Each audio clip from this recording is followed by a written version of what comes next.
Hello friends, welcome to ரின்சமையல். இன்றைக்கி நம்ம ரின்சமையல் சேனலில் தோசைக்கு மாவு இல்லைன்னா சட்டுன்னு தக்காளி தோசை செய்யலாம். ஈஸியான தோசை ரெசிபி. இன்ஸ்டண்ட்டான தோசை செய்கிறதுக்கு ரவை இருந்தால் போதுங்க, சட்டுன்னு ஈஸியாக செய்யலாம். ஈஸியான பிரேக்ஃபாஸ்ட் ரெசிபி. ரொம்ப சாஃப்டாக சாப்பிட்றதுக்கு டேஸ்ட்டாக இருக்கும். ரின்சமையல் சேனலை சப்ஸ்கிரைப் பண்ணிக்கோங்க. பக்கத்தில் இருக்க ஆளுன பெல் ஐகானை கிளிக் பண்ணி வச்சுக்கிட்டிங்கன்னா நான் போடுற வீடியோ உடனே உங்களுக்கு நோட்டிஃபிகேஷனில் வந்துடும். ரவை தோசை செய்கிறதுக்காக 1 டம்ளர் அளவு ரவை எடுத்திருக்கேன். மிக்ஸி ஜாரில் சேர்த்துட்டு நைஸாக அரைச்சி எடுத்துக்கோங்க. இந்த மாதிரி நைஸாக அரைச்சிட்டு செய்யும்போது தோசை முறுமுறுன்னு இருக்கும். அரைச்ச மாவை பவுலில் சேர்த்துட்டு எந்த டம்ளரில் ரவை அளந்து எடுத்தோமோ அதே டம்ளரில் 1/2 டம்ளர் அளவு கோதுமை மாவு சேர்த்துக்கங்க. 1/4 டம்ளர் அளவு அரிசி மாவு சேர்த்துக்கணும். தேவையான அளவு உப்பு சேர்த்துக்கங்க. தக்காளி தோசை செய்கிறதுக்காக 3 மீடியம் சைஸில் இருக்க தக்காளி எடுத்திருக்கேன். பொடிசாக கட் பண்ணி வச்சுக்கணும். மிக்ஸி ஜாரில் 1/2 ஸ்பூன் அளவு சீரகம், மிளகு 1/2 ஸ்பூன், 4 பல்லு பூண்டு சேர்த்துக்கங்க. காரத்துக்கு தகுந்த மாதிரி வரமிளகாய் சேர்த்துக்கங்க. நான் 4 வரமிளகாய் சேர்த்துருக்கேன். ஏற்கனவே நம்ம கட் பண்ணி வச்சுருக்க தக்காளி பழத்தை மிக்ஸி ஜாரில் சேர்த்துட்டு தண்ணி சேர்க்காமல் நைஸாக அரைச்சி எடுத்துக்கணும். நாம் எடுத்துருக்க மாவுக்கு மீடியம் சைஸில் இருக்க 3 தக்காளி பழம் சரியாக இருக்கும்.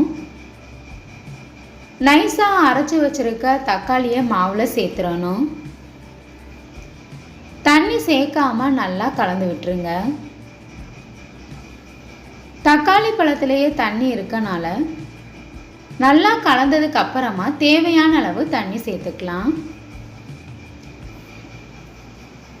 கொஞ்சம் கொஞ்சமாக தண்ணி சேர்த்து மாவை தோசை மாவு பதத்துக்கு கரைச்சி எடுத்துக்கணும். ரொம்பவே டேஸ்ட்டாக இந்த தக்காளி தோசைக்கு சட்னியே தேவைப்படாதுங்க. சாப்பிட்றதுக்கு ரொம்ப டேஸ்ட்டாக இருக்கும். தோசைக்கு மாவு இல்லாத சமயத்தில் இந்த மாதிரி தக்காளி தோசையை சட்டுன்னு செஞ்சிடலாம். மாவை கட்டி இல்லாமல் இந்த மாதிரி தோசை மாவு பதத்துக்கு கரைச்சி எடுத்துக்கங்க. மாவு ரெடி ஆயிடுச்சு.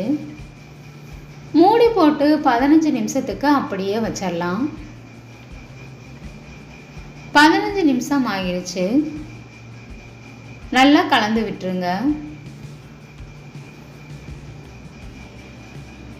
மாவுக்கு சரியான அளவு தண்ணி சேர்த்ததுக்கு அப்புறமா நம்ம தோசை ஊற்றிடலாம்.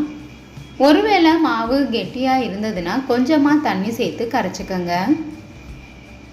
இந்தளவு தண்ணி சேர்த்து கரைச்சி எடுத்துக்கங்க. இதுதான் சரியான பதம்.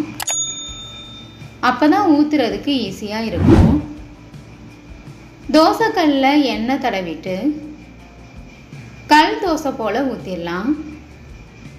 இந்த கல் தோசை சாப்பிட்றதுக்கு ரொம்பவே சாஃப்டாக டேஸ்ட்டாக இருக்கும். தோசை மேலே சுற்றிக்க எண்ணெய் சேர்த்துருங்க. அடுப்பு மீடியம் ஃப்ளேம்லேயே வச்சு வேக வச்சுக்கோங்க. மூடி போட்டு வேக வைக்கும்போது சீக்கிரமாகவே தோசை வெந்துடும்.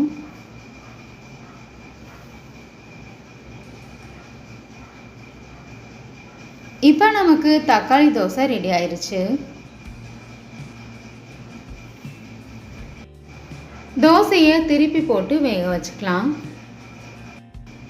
வேகிறதுக்கு அதிக நேரம் ஆகாது. திருப்பி போட்டு வேக வைக்கும்போது சீக்கிரமாகவே வெந்துடும்.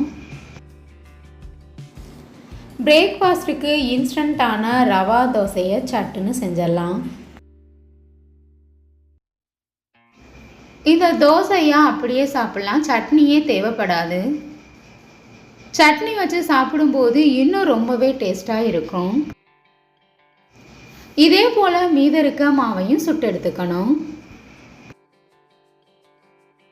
ரொம்பவே ஈஸியான தக்காளி தோசை. இந்த டேஸ்டான தக்காளி தோசை உங்களுக்கு பிடிச்சிருந்ததுன்னா ரின்சமையல் சேனலை சப்ஸ்கிரைப் பண்ணிக்கோங்க ஃப்ரெண்ட்ஸ்.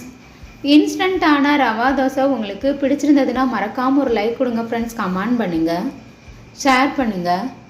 பக்கத்தில் இருக்க ஆளுன்ற பெல் ஐகானை கிளிக் பண்ணி வச்சுக்கிட்டிங்கன்னா நான் போடுற வீடியோ உடனே உங்களுக்கு நோட்டிஃபிகேஷனில் வந்துடும்.